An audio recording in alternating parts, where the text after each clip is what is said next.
Shalom, selamat pagi jemaat Tuhan yang dikasihi oleh Yesus Kristus. Pagi hari ini kita bersyukur kepada Tuhan, walaupun kita sudah lama tidak mengadakan ibadah seperti ini. Ya, kita bersyukur dimanapun kita berada, kita boleh memuji dan memuliakan Tuhan bersama. Ya, baiklah jemaat Tuhan, saya mengajak kita semua untuk memuji dan memuliakan nama Tuhan dengan pujian Kau Hiasi Hidupku.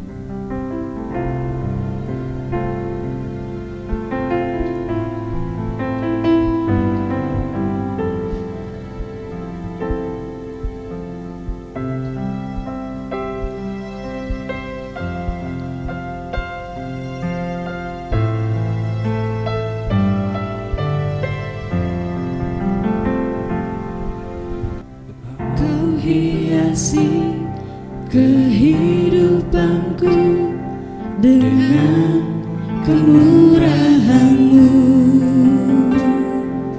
Kau rancangkan masa depanku penuh dengan harapan.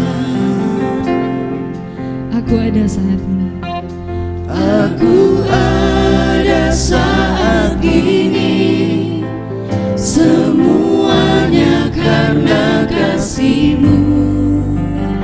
Aku hidup hari ini, semua berkat kemurahan-Mu. Terima kasih Yesus, Engkau sangat baik, teramat baik bagiku. Kita nyanyikan pujian ini sekali lagi.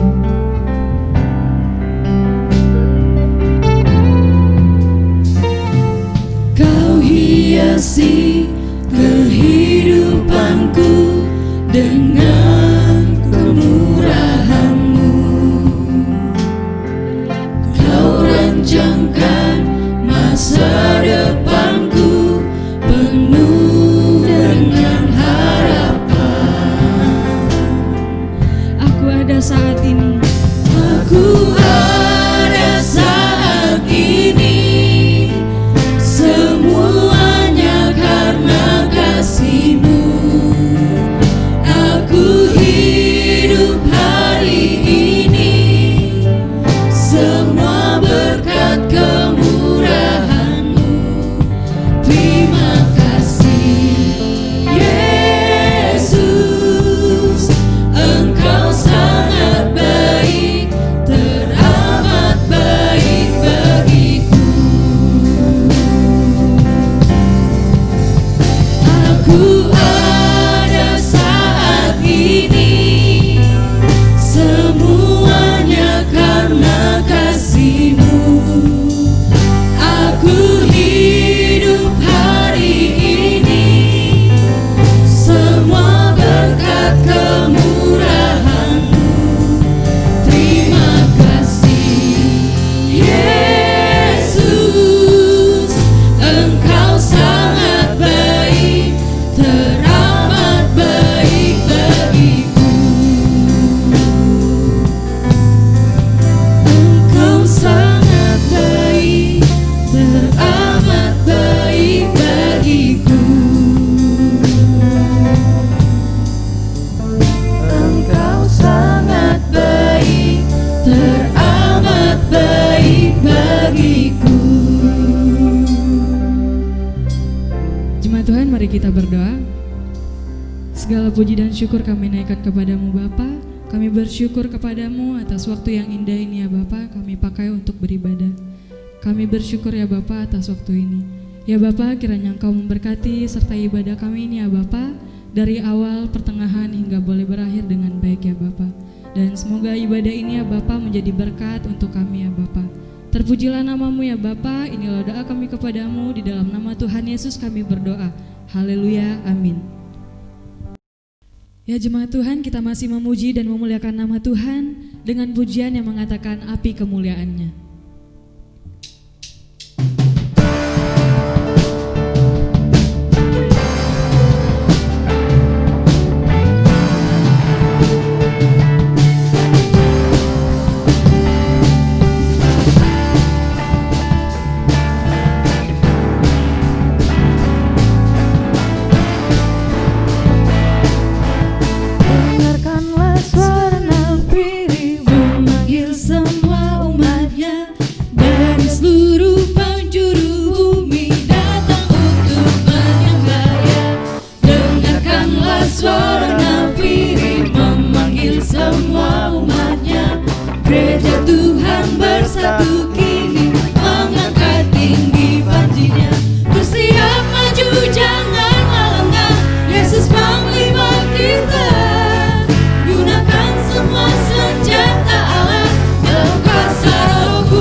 bangkitlah gerejanya, hei, kemuliaannya tercurah dari surga. Beritakan pada dunia bahwa Yesuslah Raja. Api kemuliaannya tercurah dari surga, penuhi kami semua. Bangkitlah gerejanya, api kemuliaannya tercurah dari surga. Beritakan pada dunia bahwa Yesuslah Raja. Segala raja, segala raja, segala raja. Puji nama Tuhan.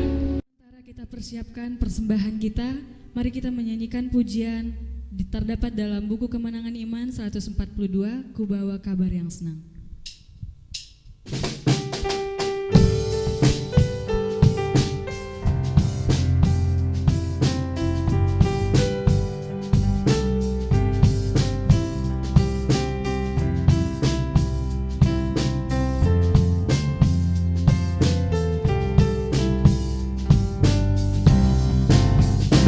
Datang dari jauh membawa kabar senang, dan barang siapa mau baik dengar dengan terang, yaitu Yesuslah membayar hutangmu, lengkapkan selamat sepenuh. Nah, inilah kabar yang senang, yang malak juga yaitu dosamu tiada hukuman, kafirat memperdamaikan. Yahuda berpesan segala bangsa kenal, patut diselamatkan, tinggalkan dosa gelap, ya oleh anaknya yang telah memberi, yaitu Yesus Al-Masih. Inilah kabar yang senang, yang malak juga nyanyikan, yaitu dosamu tiada hukuman, kafirat memperdamaikan. Hai sambut pelepas dan jangan hati keras, baik dengar suaranya yang panggil marilah. Hari ini malah kafirat darahnya, kau tertebus selamanya. Hai, inilah kabar yang senang, yang malak juga nyanyikan, yaitu dosamu tiada hukuman, kafirat memperdamaikan.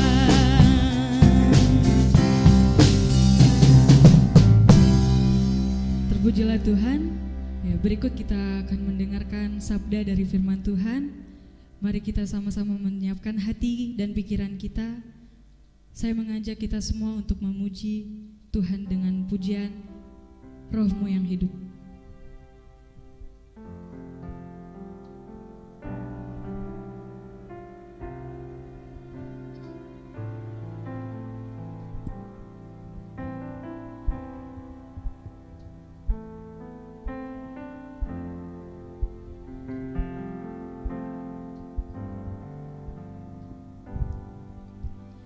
Roh-Mu yang hidup penuhiku, mengalir dalamku.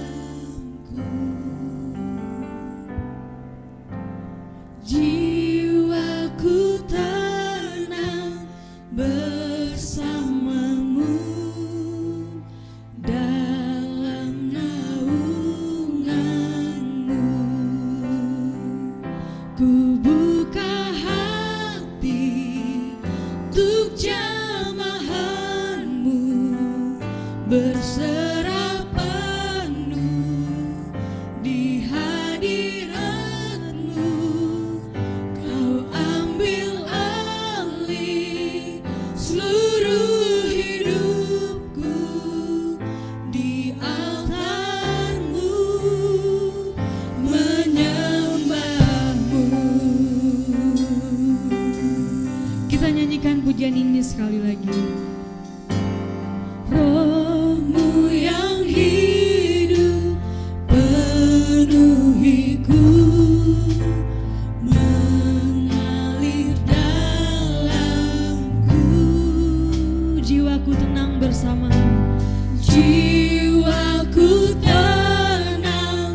jamahanmu berserah penuh di hadiratmu. Kau ambil alih seluruh hidupku. Amin. Di altarmu menyembahmu. Buka hati untuk jamahanmu berserah penuh di hadiratmu. Kau ambil alih seluruh hidupku. Di altarmu menyembahmu. Di altarmu menyembahmu. Di altarmu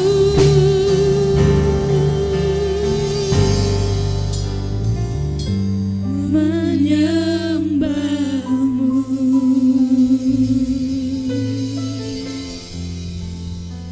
Kepada Bapak Gembala saya persilakan. Baik, puji Tuhan, haleluya, shalom. Terpujilah nama Tuhan atas anugerahnya hari ini kita dapat bertemu kembali dalam kesempatan ibadah minggu pertama dalam bulan Juni. Kita sudah memuji nama Tuhan dengan lagu-lagu yang telah kita persembahkan bagi hormat dan kemuliaan bagi nama Tuhan. Kita juga sudah memberikan persembahan kita pada hari ini. Dan sekarang kita akan mendengarkan firman Tuhan.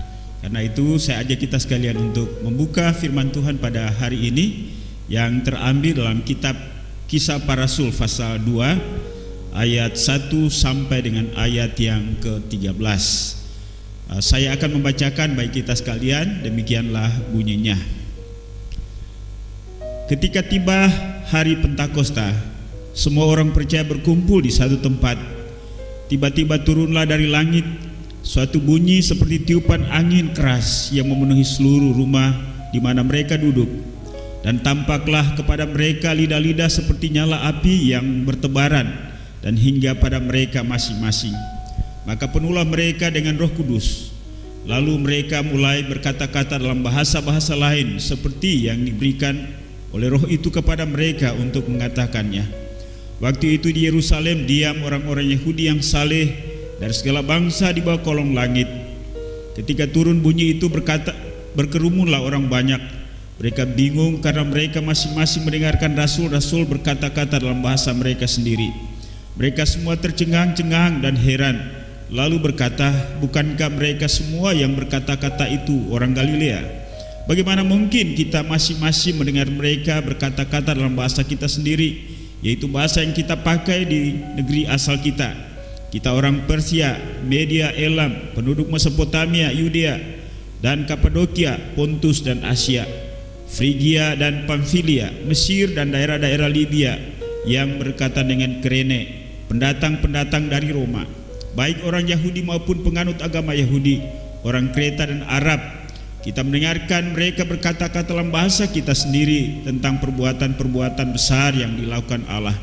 Mereka semuanya tercengang-cengang dan sangat termangu-mangu sambil berkata seorang kepada yang lain, apakah artinya ini? Tetapi orang lain menyindir mereka sedang mabuk oleh anggur manis. Demikian jauh pembacaan kita pada hari ini. Yang berbahagia adalah mereka yang membaca, merenungkan dan melakukan firman Tuhan ini dalam kehidupannya. Bapak Ibu Saudara, sebelum jauh kita merenungkan firman Tuhan ini, saya ajak kita sekalian untuk berdoa. Mari kita berdoa.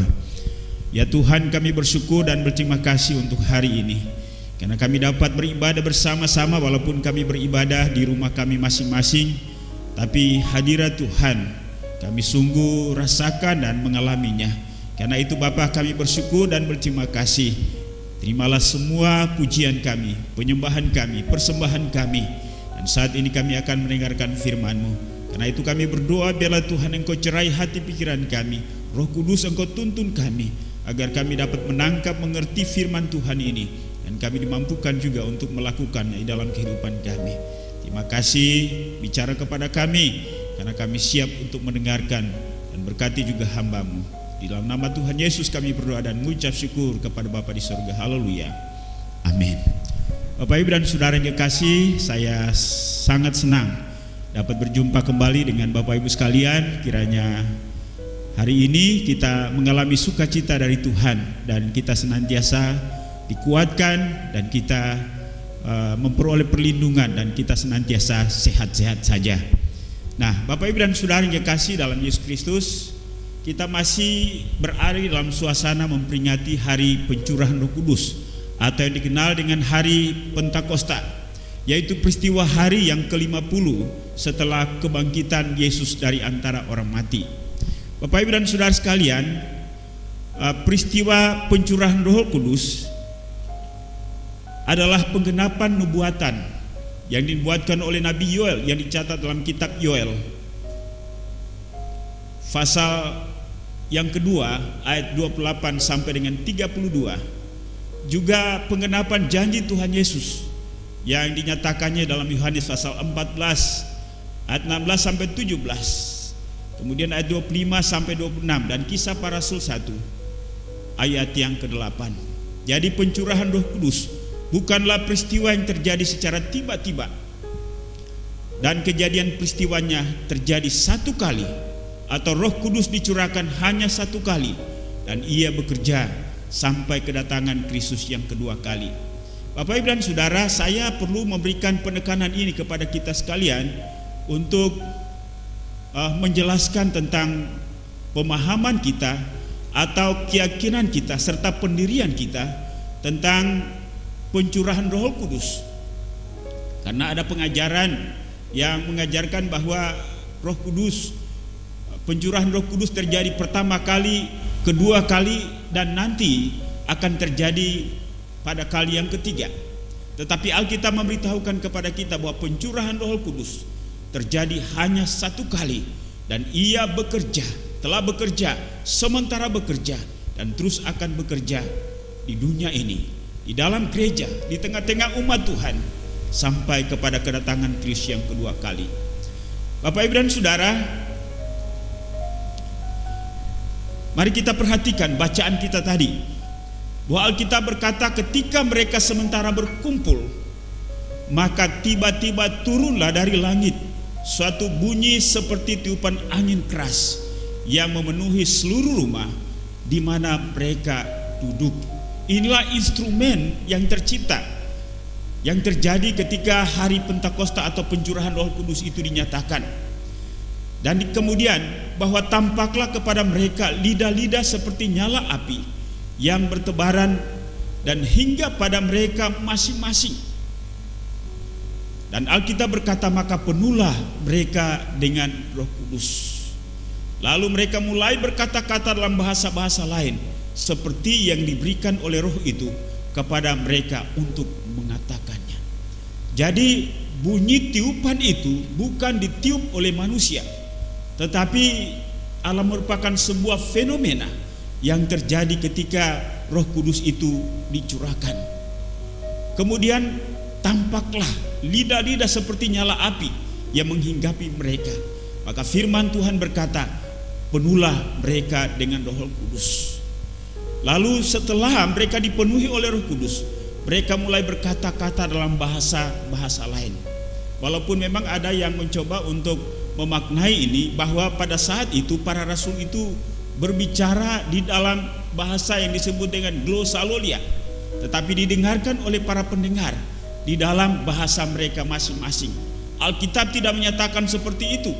Alkitab menyatakan secara langsung bahwa mereka mulai berkata-kata dalam bahasa-bahasa lain. Artinya ialah bahwa mereka berkata-kata di dalam bahasa yang dapat dimengerti, bukan bahasa yang tidak dapat dimengerti. Bahasa-bahasa yang mereka gunakan adalah bahasa Persia, Media, Elam, Mesopotamia, Yudea, dan lain-lain sebagainya. Sehingga membuat mereka yang hadir pada saat itu heran, karena mereka dikenal sebagai orang Galilea, tetapi mereka mampu untuk berkata-kata di dalam bahasa-bahasa yang mereka dengarkan pada waktu itu. Tujuannya apa? Yaitu supaya mereka semua yang mendengarkan firman Tuhan yang disampaikan para rasul itu dapat memahami dan mengerti dengan jelas dalam bahasa mereka masing-masing. Ini terjadi satu kali, karena ini adalah merupakan sebuah sejarah baru dalam peristiwa pencurahan Roh Kudus. Dan setelah itu fenomena ini tidak pernah terjadi atau terulang lagi. Jadi ketika mereka berbicara, mereka tidak diajar, mereka tidak dipaksa-paksa untuk mengucapkan kata-kata yang tidak-tidak, tetapi mereka menyampaikan dengan sendirinya dalam bahasa yang sangat jelas. Bapak Ibu dan Saudara yang kekasih, pada hari ini kita akan berbicara secara khusus tentang pekerjaan Roh Kudus di dalam mengubah hidup para murid dan khususnya Petrus. Bapak Ibu dan Saudara, kita tahu bahwa pekerjaan Roh Kudus sebagaimana yang disampaikan oleh firman Tuhan, bahwa menginsafkan dunia akan dosa, kebenaran dan penghakiman, melahirkan kembali semua orang percaya menjadi anak-anak Allah, memimpin orang percaya kepada seluruh kebenaran, menuntun orang untuk mengaku Yesus adalah Tuhan, menolong orang percaya dan menyertai mereka, mengajarkan dan mengingatkan orang percaya tentang apa yang diajarkan dan dikatakan oleh Tuhan Yesus. Kemudian memberi kuasa untuk bersaksi kepada murid-murid dan seluruh orang percaya. Dan kemudian menolong orang percaya untuk mematikan keinginan daging. Saudara-saudara, hari ini kita akan belajar sekali lagi secara khusus tentang pekerjaan Roh Kudus dalam mengubah para murid, atau secara khusus kita akan belajar perubahan yang terjadi pada kehidupan Petrus karena pekerjaan Roh Kudus. Bapak Ibu dan Saudara yang kekasih, firman Tuhan di dalam ayat yang ke-14 Kisah Para Rasul pasal 2 ayat yang berikutnya dari pembacaan kita tadi menjelaskan bahwa maka bangkitlah Petrus berdiri dengan ke-11 murid itu, dan dengan suara nyaring ia berkata kepada mereka. Saudara-saudara yang kekasih dalam Yesus Kristus, mari kita melihat siapa sebenarnya Petrus ini. Petrus adalah murid yang senior di antara para rasul. Ia adalah seorang yang pribadi yang fenomenal, spontanitas, penuh inisiatif dan antusias, tulus namun labil dan cenderung pengecut. Tuhan Yesus berjumpa dengan Petrus untuk pertama kalinya di Danau Galilea sementara menebarkan jala bersama dengan saudaranya Andreas. Itu dicatat dalam Matius pasal 4 ayat 18 sampai 20. Disinilah awal kebersamaan Petrus dengan Tuhan Yesus dan mengambil keputusan untuk menjadi muridnya. Bapak Ibu dan Saudara, mari kita melihat kehidupan Petrus sebelum ia bersama dengan murid-murid yang lain mengalami pencurahan Roh Kudus ke atas mereka. Seperti yang saya katakan tadi, bahwa Petrus adalah seorang pribadi yang unik, menonjol dari murid-murid yang lain. Ia pernah meminta Yesus untuk mengizinkannya berjalan di atas air dalam satu peristiwa malam. Namun pada akhirnya ketika Yesus mengizinkannya, ia mulai merasakan tiupan angin sakal, sehingga kecemasan dan ketakutan mulai menghantuinya, sehingga ia mulai tenggelam. Dan pada akhirnya ia berteriak kepada Tuhan, tolong. Ialah yang pertama menyatakan Yesus dengan tepat sebagai Mesias. Ia melihat Yesus dimuliakan di atas gunung Tabor bersama dengan Elia dan Musa. Dan Petrus pula yang mengajukan kepada Yesus untuk membuat kemah bagi mereka bertiga. Ia yang disuruh Yesus untuk memancing ikan, yang dalam mulut ikan tersebut ada mata uang untuk dibayarkan sebagai pajak kepada kaisar. Kemudian ia juga pernah menolak untuk dibasuh kakinya oleh Yesus ketika Yesus membasuh kaki murid-muridnya. Namun ketika Yesus berkata bahwa jika aku tidak membasuh kakimu, engkau tidak mendapat bagian dalamku. Dan akhirnya Petrus berkata, kalau demikian jangan hanya membasuh kakiku, tetapi tubuhku dan kepalaku juga.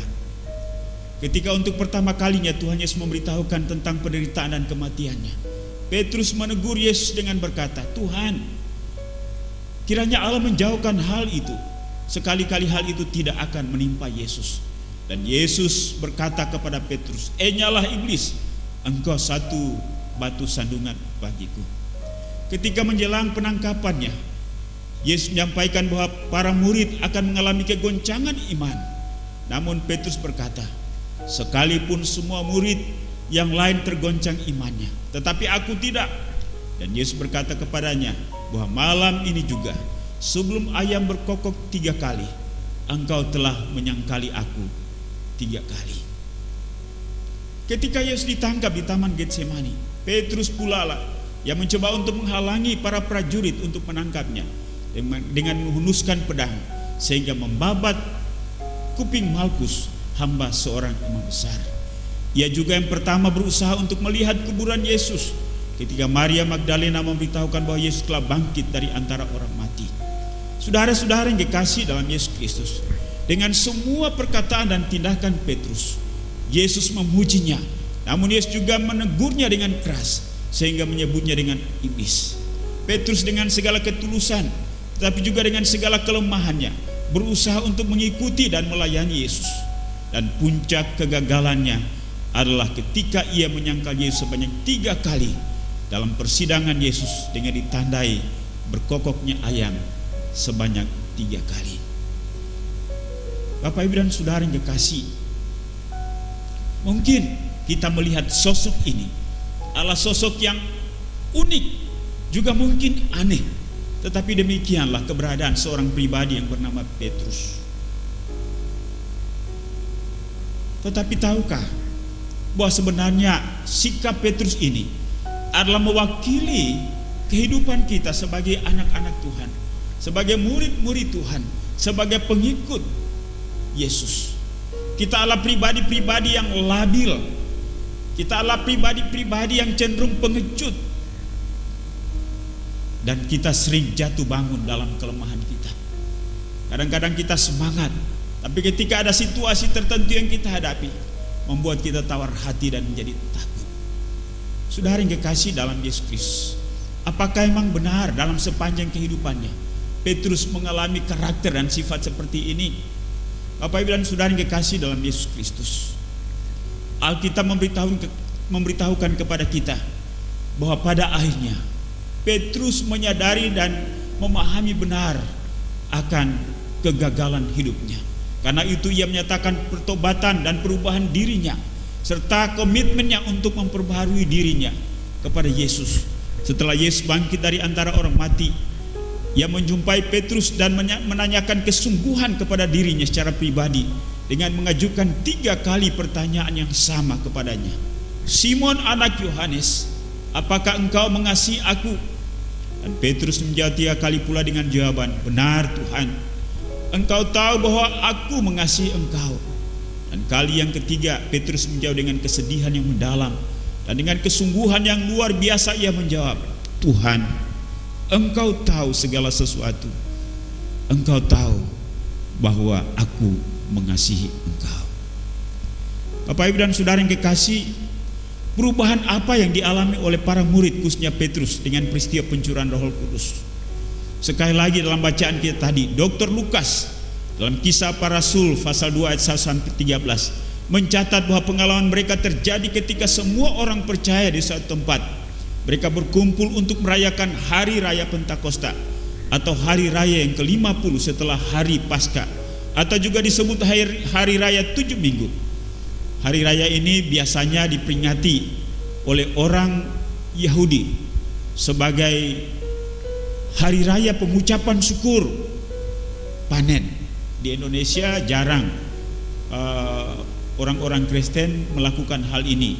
Yang saya pernah lihat adalah di Minahasa, yaitu ketika setiap tahun setelah panen mereka merayakan hari raya pengucapan syukur ini yang disebut dengan hari raya pengucapan. Saudara yang dikasihi dalam Yesus Kristus,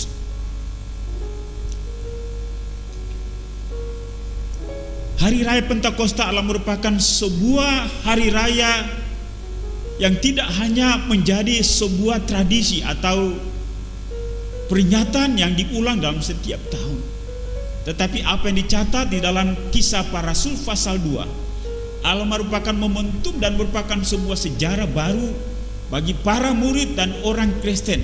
Karena itu adalah merupakan sebuah momentum awal bagi berdirinya gereja.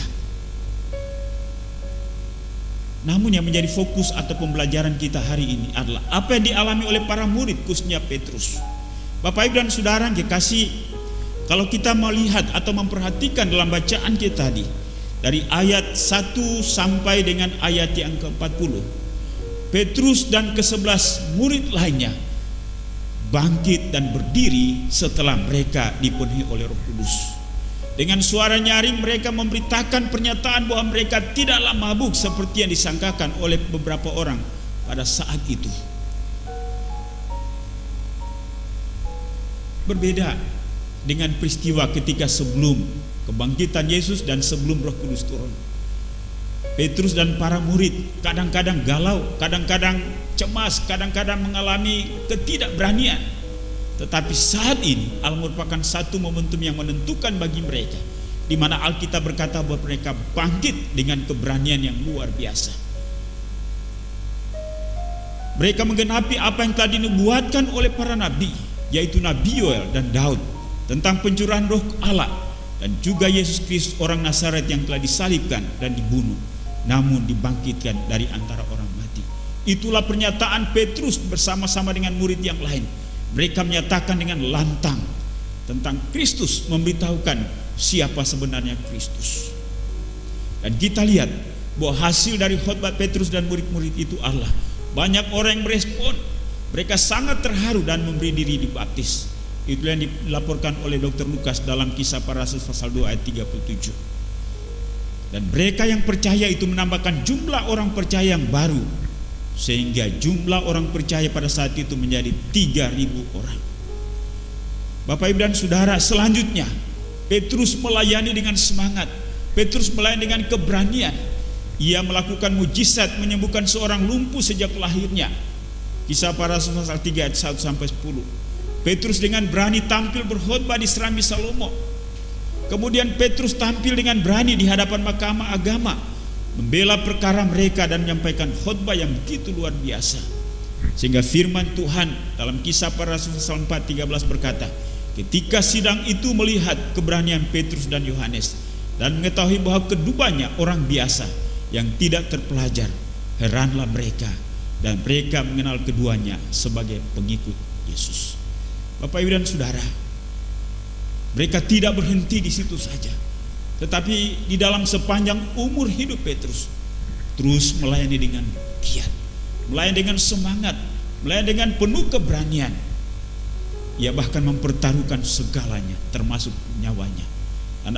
Dan sejarah mencatat bahwa Petrus mau mati bagi Kristus. Ia mati digantung di salib, gantung terbalik, kakinya di atas, kepalanya di bawah. Dan ia dikenal sebagai rasul di antara orang-orang Yahudi. Kalau Paulus dikenal dengan rasul di antara orang-orang non-Yahudi. Bapak Ibu dan Saudara, perubahan apa yang terjadi dalam kehidupan Petrus dan murid-murid? Yang pertama ialah bahwa berani. Ia berani untuk tampil, ia berani untuk keluar, ia berani untuk menyuarakan tentang Yesus. Sekalipun ia berhadapan dengan banyak orang yang berseberangan dengan dia, sekalipun ia berhadapan dengan bahaya, tetapi keberanian yang ada dalam dirinya mampu untuk dapat mengatasi kecemasan, mampu untuk mengatasi ketakutan. Dan yang ada ialah ia menyerahkan dirinya kepada penguasaan Roh Kudus, sehingga keberanian itulah yang menuntunnya untuk melayani Tuhan sampai akhir hayatnya. Yang kedua, Petrus konsisten. Ia konsisten dalam kebenaran. Kita tahu dalam bacaan kita tadi bagaimana ia memberikan penjelasan yang luar biasa yang diambilnya dari perjanjian lama, yaitu dari kitab Yoel dan juga kitab Mazmur, yang menjelaskan tentang nubuatan yang disampaikan oleh kedua orang nabi ini. Ia sungguh-sungguh mengalami perubahan yang dahsyat dan luar biasa. Bapak Ibu dan Saudara yang kekasih dalam Yesus Kristus, apa penerapan, aplikasi bagi kehidupan kita? Sekali lagi bahwa di dalam mengiring Tuhan, di dalam melayani Tuhan. Kita bagaikan Petrus yang lama. Kita masih cemas, kita masih takut, kita masih dikuasai oleh situasi sehingga kita tidak berani, dan kita mengalami kegagalan dalam hidup ini. Kita tidak konsisten. Karena itu, sekali lagi, bahwa Roh Kudus tidak hanya mengubah para murid, 12 murid, tetapi juga mengubah semua orang percaya sampai dengan hari ini, termasuk kita. Karena itu, marilah kita merelahkan diri kita supaya kita dibaharui, supaya kita diubahkan oleh Roh Kudus, sehingga kita tampil sebagai anak-anak Tuhan, sebagai orang percaya, sebagai hamba-hamba Tuhan yang berani untuk hidup dalam kebenaran, berani untuk menyuarakan kebenaran. Kita konsisten dan kita tidak berubah-ubah dalam menjalani kehidupan yang benar yang sesuai dengan firman Tuhan. Namun, mari kita melihat satu momentum yang luar biasa, bahwa ketika Yesus bangkit dari antara orang mati, perjumpaan yang sangat menentukan dengan Petrus, di mana ia bertanya kepada Petrus sebanyak 3 kali. Simon, anak Yohanes, apakah engkau mengasihi aku? Simon, anak Yohanes, apakah engkau mengasihi aku? Dan Simon, anak Yohanes, apakah engkau mengasihi aku? Bapak, Ibu dan Saudara, izinkan Yesus bertanya kepada setiap diri kita. Jika kita ingin mengalami pekerjaan Roh Kudus yang mengubah kehidupan kita, harus ada perjumpaan secara pribadi dengan Dia dalam roh. Karena itu, izinkan Tuhan, izinkan Yesus untuk bertanya kepada setiap kita. Ia menyebut kita dengan nama kita masing-masing, dan ia memberikan ketiga pertanyaan ini. Pertanyaan yang sama, apakah engkau mengasihi aku? Apakah engkau mengasihi aku? Dan apakah engkau mengasihi aku? Apa yang menjadi jawaban terhadap pertanyaan Tuhan ini kepada setiap kita? Biarlah melalui momentum memperingati hari Pentakosta, kita kembali bangkit dari kesuam-suaman kita. Kita bangkit dari kecemasan kita. Kita keluar tampil untuk menyatakan hidup yang benar, untuk menyuarakan kebenaran itu, dan untuk menjadi saksi bagi Kristus. Sekali lagi, bahwa kita masih tak berada dalam situasi membatasi diri di rumah oleh karena situasi penyebaran COVID-19. Kita tidak akan terus menerus dalam keadaan seperti ini. Sudah ada warning dari pemerintah bahwa kita akan memasuki satu suasana baru atau yang disebut dengan new normal. Karena itu, mari kita mempersiapkan diri. Kita mempersiapkan diri untuk kembali melakukan tugas-tugas dan tanggung jawab kita sebagai anak-anak Tuhan, sebagai hamba-hamba Tuhan, sebagai kepala-kepala keluarga, sebagai ibu rumah tangga, sebagai pelajar, sebagai pegawai, sebagai apapun. Saya paham dan mengerti bahwa akibat daripada situasi ini, kita mengalami kesulitan dengan pekerjaan kita. Kita mengalami kesulitan dalam hal-hal yang lain. Karena itu, mari kita kuatkan hati dan minta kepada Tuhan untuk dapat menolong kita mengatasi situasi yang kita hadapi ini. Dan saya percaya janji Tuhan ialah Ia tidak akan pernah meninggalkan kita. Ia akan memberikan solusi tepat pada waktunya. Namun bagaimana sambutan kita terhadap uluran tangan kasih-Nya? Karena itu, biarlah Roh Kudus yang telah dicurahkan 2000 tahun yang lalu, kuasanya, dinamikanya masih terus bekerja sampai dengan hari ini. Karena itu, izinkan hatimu, bukalah hatimu, agar ia terus bekerja dengan leluasa, memberikan kekuatan, memberikan semangat, dan memimpin kita di dalam menjalani setiap kehidupan ini, sehingga tantangan dan pergumulan apapun kita dapat melewatinya, dan kita akan melihat pekerjaan Tuhan dalam setiap kehidupan kita. Biarlah firman Tuhan hari ini memberkati kita, meneguhkan kita, memberikan keberanian bagi kita untuk terus menjalani kehidupan ini, menyongsong masa depan yang Tuhan siapkan, yaitu masa depan yang penuh harapan. Tuhan Yesus memberkati kita sekalian. Haleluya. Mari kita berdoa. Bapa di sorga, kami bersyukur dan berterima kasih. Kami sudah mendengarkan firman-Mu pada hari ini. Biarlah firman Tuhan ini dapat meneguhkan kami, memberikan keberanian bagi kami untuk kembali tampil. Kami tidak mengizinkan kuasa kegelapan untuk mengintimidasi pikiran kami, perasaan kami, aktivitas kami dengan situasi penyebaran virus corona ini. Tapi kami juga tidak akan gegabah. Kami akan hidup dengan hikmat, dengan akal budi yang daripada Tuhan. Bagaimana kami tampil keluar untuk melaksanakan tugas tanggung jawab kami, baik dalam kapasitas kami sebagai hamba-hamba-Mu, sebagai anak-anak-Mu, sebagai anggota tubuh Kristus, juga sebagai kepala keluarga, sebagai ibu rumah tangga, sebagai pekerja, sebagai karyawan, sebagai pemimpin pada instansi atau lingkungan di mana Tuhan menempatkan kami. Tuhan Yesus, terima kasih. Kami dapat belajar dari kehidupan para murid dan khususnya Petrus, di mana setelah terjadi hari Pentakosta mengalami perubahan yang luar biasa. Yang tadinya Petrus adalah seorang pribadi yang labil dan cenderung pengecut, tapi ketika ia berjumpa secara pribadi dengan Kristus dan mengambil satu komitmen baru, dan apatah lagi setelah ia mengalami pencurahan Roh Kudus dalam kehidupannya, ia mengalami perubahan yang luar biasa. Ia maju sebagai pribadi yang kuat, pribadi yang tampil dengan luar biasa, menjadi saksi Kristus. Bahkan apapun tidak dapat menghalanginya, sampai ia memberikan hidupnya sebagai sebuah persembahan walau maut sekalipun yang dihadapinya. Terima kasih Bapa di sorga. Hamba berdoa untuk seluruh jemaat Marturia.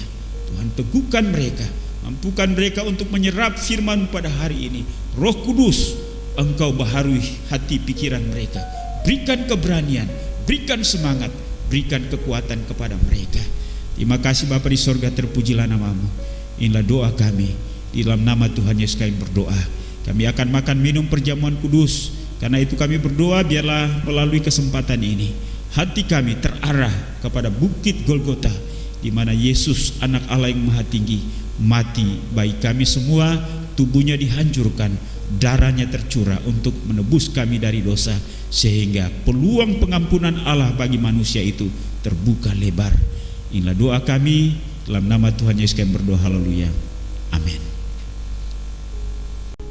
Bapak Ibu sekalian, karena hari ini adalah merupakan minggu pertama dari bulan Juni, dan sebagaimana biasa bahwa setiap minggu pertama dalam setiap bulan kita makan minum perjamuan kudus dalam rangka memperingati penderitaan dan kematian Kristus di atas kayu salib. Karena itu saya ajak kita untuk mempersiapkan diri. Dan sebelum kita makan minum perjamuan kudus, saya mengajak kita untuk melihat firman Tuhan yang disampaikan oleh Rasul Paulus dalam 1 Korintus pasal 11 ayat yang ke-27. Firman Tuhan berkata demikian: jadi barang siapa dengan cara yang tidak layak makan roti atau minum cawan Tuhan, ia berdosa terhadap tubuh dan darah Tuhan. Karena itu hendaklah tiap-tiap orang menguji dirinya sendiri, baru sesudah itu ia makan roti dan minum dari cawan itu. Karena barang siapa makan dan minum tanpa mengakui tubuh Tuhan, ia mendatangkan hukuman atas dirinya.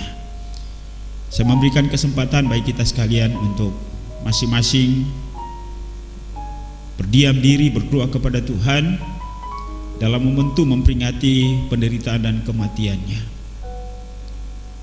Kalau selama ini mungkin kita jatuh bangun dalam kelemahan kita, dan biarlah melalui kesempatan pada hari ini kita bangkit kembali dan mengambil komitmen baru bersama dengan Tuhan, sehingga ia dapat meneguhkan dan menguatkan kita, sehingga dalam perjalanan iman kita dikuatkan dan kita mengalami kemenangan demi kemenangan.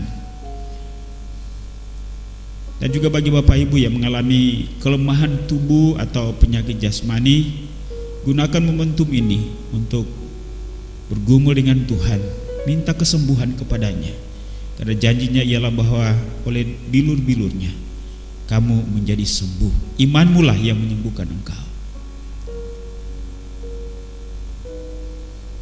Mari kita berdoa. Bapa di sorga, inilah kami bersyukur bahwa kami masih diberikan kesempatan untuk ada sampai dengan hari ini. Kami sudah mendengarkan firman-Mu, dan saat ini kami akan makan minum perjamuan kudus. sebagai bentuk kami merenungkan kembali, mengingat kembali akan penderitaan dan kematian-Mu di atas kayu salib. Tubuh-Mu dihancurkan, darah-Mu tercurah untuk menebus kami dari genggaman kuasa iblis, untuk membebaskan kami dari dosa. Terima kasih Bapa. Biarlah momentum ini adalah merupakan momentum yang penting untuk kami bangkit kembali dalam mengiring Tuhan dan melayani Tuhan. Bahkan momentum ini juga menjadi momentum yang menentukan bagi kesembuhan anak-anak-Mu yang mengalami kelemahan tubuh dan penyakit jasmani. Terima kasih Bapa, terpujilah nama-Mu. Inilah doa kami dalam nama Tuhan Yesus kami berdoa dan mengucap syukur. Haleluya. Amin. Mari kita angkat hostia atau roti yang ada di tangan kanan kita dan dengarkanlah firman Tuhan. Sebab apa yang telah kuteruskan kepadamu telah aku terima dari Tuhan, yaitu bahwa Tuhan Yesus pada malam waktu Ia diserahkan mengambil roti, dan sesudah itu Ia mengucap syukur atasnya. Ia memecah-mecahkannya dan berkata, inilah tubuhku yang diserahkan bagi kamu. Perbuatlah ini menjadi peringatan akan aku. Mari kita makan bersama-sama.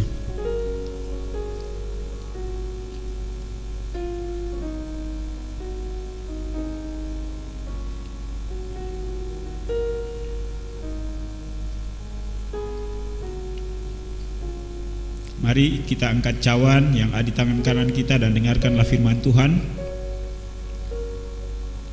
Demikian juga Ia mengambil cawan sudah makan lalu berkata, cawan ini adalah perjanjian baru yang dimeteraikan oleh darahku. Perbuatlah ini setiap kali kamu minumnya menjadi peringatan akan aku. Mari kita minum bersama-sama.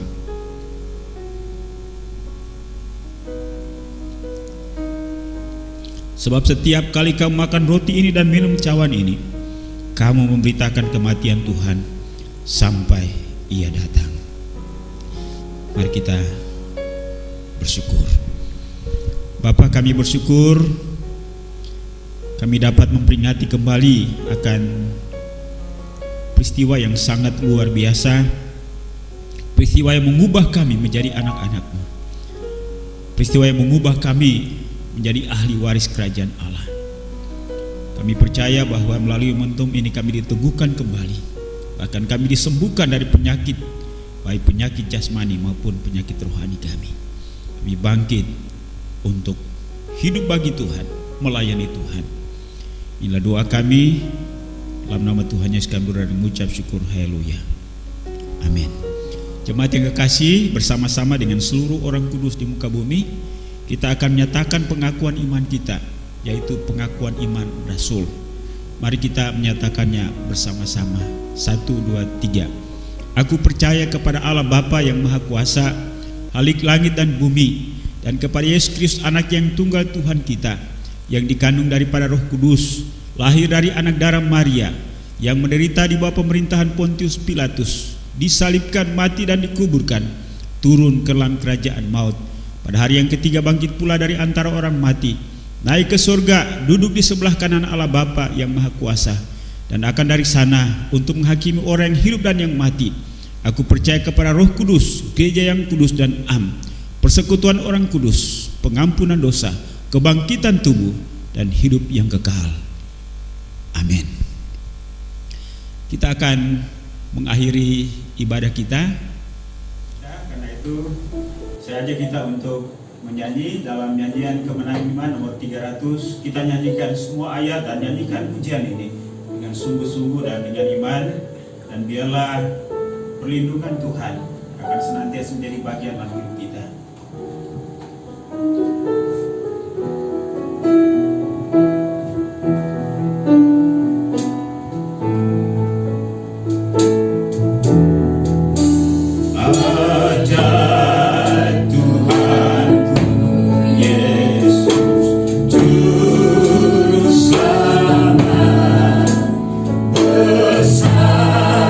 Kasihnya padaku.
Inilah pernyataan iman kami di hadapan-Mu hari ini ya Tuhan, bahwa Engkau Allah Tuhan kami, Juru Selamat kami yang sungguh mengasihi kami, yang telah berjanji, yang tidak akan pernah meninggalkan kami walau hanya sedetik. Kami bersyukur untuk janji-Mu yang indah, janji-Mu yang kuat, yang hidup dalam batin kami, yang memberikan keberanian bagi kami untuk hidup dan tampil di tengah-tengah dunia yang penuh dengan gejolak ini. Kami bersyukur dan berterima kasih untuk berlangsungnya ibadah kami hari ini, mulai dari awal, pertengahan hingga saat ini. Biarlah segala pujian kami, penyembahan kami, persembahan kami sungguh menjadi kesukaan bagi Tuhan. Terima kasih juga untuk hamba-hamba yang Tuhan pakai dalam pelayanan pada hari ini, yang memimpin kami dalam puji-pujian, singers, pemain alat musik, demikian pun juga multimedia yang merekam kegiatan ibadah ini, bahkan yang menyampaikan firman. Kiranya mereka tidak kehilangan upah.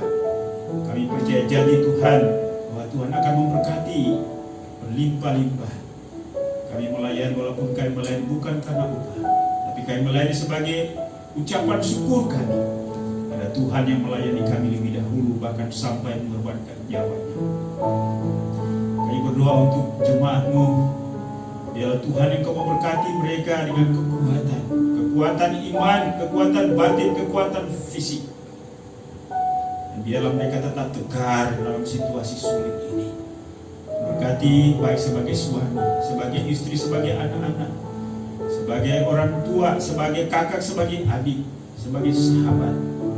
Mampukan kami untuk memberi kontribusi bagi penguatan anggota keluarga kami, bahkan sahabat kami.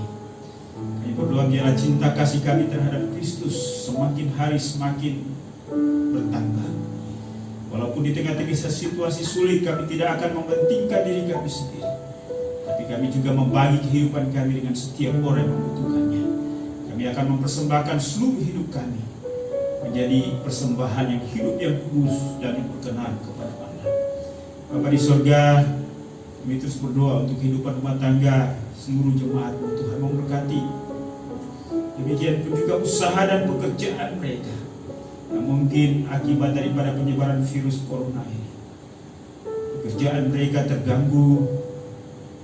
Kami berdoa biarlah Tuhan yang Kau pulihkan. Kami tetap percaya janji firman. Situasi ini tidak akan menggoyahkan iman dan pengharapan kami kepada-Mu. Tapi Tuhan tolong kami supaya kami tetap berpaut pada janji firman. Terima kasih. Kami mau berdoa juga buat mereka yang mungkin mengalami kegelisahan, mengalami kecemasan, mengalami ketakutan. Tuhan Yesus, Engkau yang memiliki kehidupan dan mampu untuk mengatasi situasi dunia ini, sanggup untuk memberikan kekuatan, bahkan juga jalan keluar terhadap setiap situasi sulit yang kami hadapi, khususnya dalam masalah pekerjaan kami. Terima kasih. Kami juga mau berdoa buat mereka yang mengalami kesakitan secara jasmani, kelemahan tubuh. Kami terus dukung hamba-Mu Ajana Maruhawa, demikian pun juga Pak Oki, hamba-Mu Pak Ibau yang ada di Kalimantan Timur, Ibu Juwita, adiknya Pak Dharma Gunawan, demikian pun juga Bapak Ibu yang lain yang walaupun kami tidak menyebut nama mereka satu persatu, tapi Tuhan Allah yang Maha Tahu dan mampu untuk dapat mengunjungi, melawat mereka di tempat mereka masing-masing. Karena itu Tuhan tolong dan hibur mereka, sembuhkan mereka di dalam nama-Mu Yesus. Terima kasih Bapa di surga. Kami berdoa untuk anak-anak-Mu yang berulang tahun pada minggu ini. Anak kami Valdo, anak hamba Pak Bo dan Ibu Yani. Terima kasih untuk anak ini atas ketambahan usia setahun lagi. Berkati Valdo, biar dari kecil dia boleh dididik untuk mengenal dan takut akan Tuhan. Tuhan ajak dia untuk terus mengalami pertumbuhan yang sempurna baik fisik, mental, IQ, rohani. Dia boleh bertumbuh menjadi anak yang menjadi kebanggaan keluarga. Tuhan pakai dia untuk menjadi alat berkat dalam tanganmu. Demikian pun juga kami mau berdoa buat anak kami, adik kami. Tuhan Engkau memberkati. Biarlah Tuhan memberikan panjang umur, sehingga dengan demikian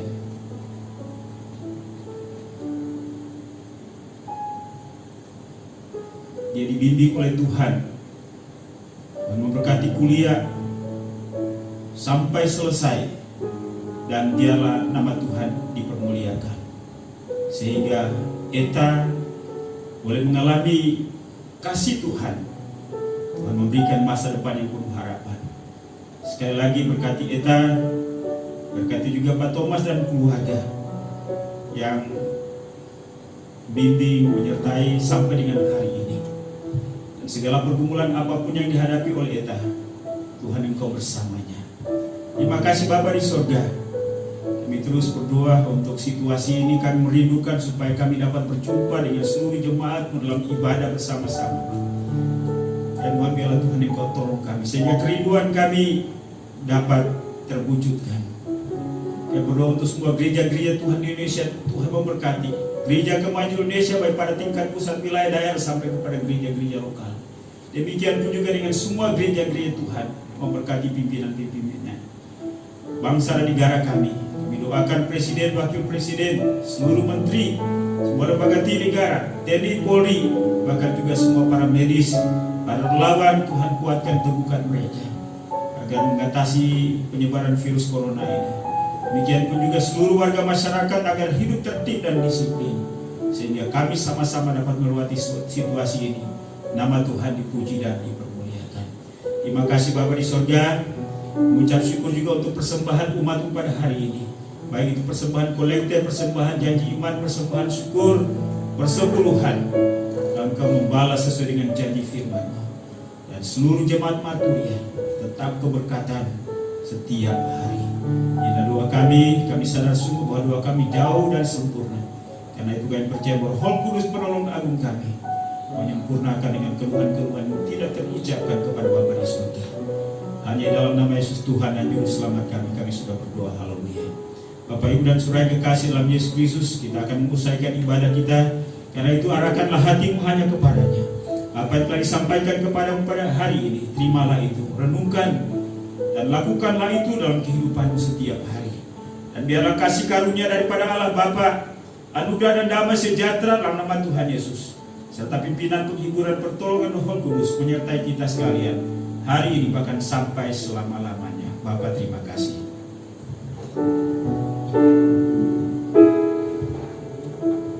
Bye.